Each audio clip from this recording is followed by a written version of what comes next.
cerita awal mula konten dan pengalaman selama jadi affiliate TikTok. Halo, assalamualaikum Bun. Jadi kali ini aku mau beberes rumah sambil berbagi cerita. Nah, jadi awal mula aku konten itu karena aku sering banget lihat daily vlog ibu rumah tangga dengan segala kegiatan hariannya. Aku biasanya lihat di halaman Facebook ya Bun, alias di fans page. Nah, aku juga baru tahu ternyata upload video di sana juga bisa monetisasi kayak di YouTube. Akhirnya aku kepikiran pengen bikin video kayak gitu. Aku bikin konten dengan tema daily vlog ibu rumah tangga juga. Nah, setelah jalan beberapa lama, akhirnya aku pengen banget nih penghasilan yang cepat tanpa harus nunggu lama ya, karena kan model itu kan butuh waktu yang lama ya, harus memenuhi followers dan jam tayangnya juga, sedangkan aku masih pemula banget. Akhirnya setelah aku cari tahu di TikTok bisa menghasilkan uang itu dengan cara gabung affiliate. Setelah beberapa lama aku pelajari, akhirnya aku memutuskan untuk gabung dan beli beberapa sampel untuk menunjang konten aku. Dan waktu itu aku juga pengen live ya, jadi aku waktu itu beli beberapa sampel aja karena konten aku sebelumnya tentang daily vlog, jadi aku putuskan untuk beli sampel perabotan rumah tangga, tepatnya tentang untuk masak-masak gitu ya. Nah, setelah aku beli sampel itu aku semangat banget bikin video, aku konsisten banget upload setiap hari di jam yang sama juga. Ternyata untuk ada pembeli itu tidak semudah yang aku bayangkan ya. Beberapa kali upload itu belum ada yang check out sama sekali, tapi aku tetap semangat karena aku yakin kalau kita udah serius, konsisten, dan yakin insya Allah nanti dikasih Allah rezeki. Nah, bener aja, akhirnya di konten yang aku upload pakai keranjang kuning ada yang check out, bisa dibilang lumayan banyak ya, jadi aku makin semangat nih. Terus aku juga putusin untuk mulai live, dan live itu gak semudah yang aku bayangin ya. Jadi waktu itu aku live-nya mulai dari jam 11 malam ya, minimal 2 jam. Itu kenapa harus malam? Karena aku harus nunggu suami aku pulang kerja dulu dan harus nidurin anak-anak, apalagi anak aku yang nomor 2 waktu itu masih ASI. Jujur 1 minggu live itu aku bener-bener diuji banget ya kesabarannya dan keseriusannya. Tapi alhamdulillah usaha aku gak sia-sia. Di hari ke-7 waktu itu aku sebenarnya udah patah semangat banget ya. Tapi ternyata di hari tersebut juga penjualan aku untuk pertama kalinya sampai 1 juta ads penjualan ya, bukan komisi. Akhirnya sejak saat itu aku makin konsisten untuk live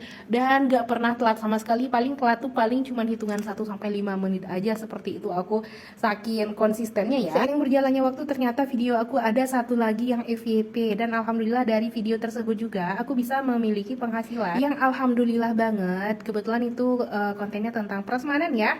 Dari satu video tersebut itu aku kalau gak salah penjualannya bisa hampir 3.000 pieces ya, karena waktu itu memang FYP hampir 500 ribu penonton. Jadi waktu itu aku mulai konsistennya di bulan 2 sampai bulan puasa. Nah, setelah lebaran itu aku libur 1 bulan ya, karena aku di kampung. Dan setelah balik ke sini aku waktu itu udah mulai gak konsisten lagi, karena kebetulan waktu itu aku alhamdulillah juga lagi isi, jadi aku kontennya, live-nya ya semampunya aja, semutnya aja gitu ya. Dan waktu itu aku sempat kepikiran lagi nih mau lanjutin upload konten di halaman Facebook aku lagi, cuman waktu itu belum sempat ya, karena namanya bumil kan moodnya gampang berubah-ubah. Nah, jadi dari awal aku mulai ngonten sampai TikTok ditutup kemarin, komisi aku terima itu alhamdulillah ya. Kalau gak kepake nih uangnya ya, itu bisa kebeli alhamdulillah 1 unit motor. Tapi kenyataannya itu uangnya sebagian udah kepake, dan alhamdulillah sebagiannya lagi itu aku tabung. Aku tabungnya itu dengan beli logam mulia gitu ya. Walaupun komisi aku masih bisa dibilang kecil ya dibandingin kreator lain, tapi aku bersyukur banget udah bisa memiliki penghasilan dari konten. Sekian dulu ya Bun ceritanya. Terima kasih sudah nonton sampai selesai.